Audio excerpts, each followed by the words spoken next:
Pavasaris mostas nevien dabā, bet arī kultūras dzīvē. Martā Ikšķeles iedzīvotājus priecēs teātris.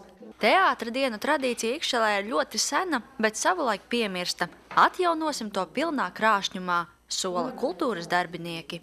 Tad kultūras biedrība piedalījās projektu konkursā, kur arī dabūja naudiņu, un viņi rīko teātra dienas. Teātra dienas notiks tieši Ikšķeles tautsnamā no 25. līdz 27. Programma ir patiešām ļoti plaša. Teātra dienu ietvaros sevi interesējošas izrādes atradīs gan bērni, gan pieaugušie. Piedalīsies teātris Skatuve, Ikšķeles vidusskolas, Lielvārdas tautas un Tukuma pilsētas jaunais teātris, kā arī teātris Kabata.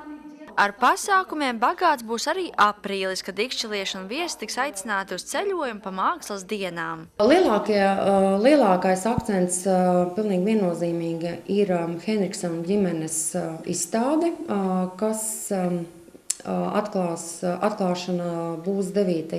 aprīlī un būs apskatāma visu mēnesi lejā meliorācijas zālē, ko ikšķelieši pazīst kā meliorācijas zāli, Peldu ielā 2. Citās pilsētās dzīvojošie mākslas cienītāji neapskaudēt ikšķeliešus, jo šīs gads solās būt kultūras pasākumiem bagāts.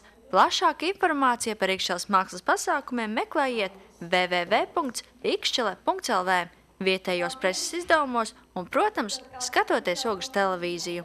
Dācis Tribotska, Zanda Treško, Ogres televīzija.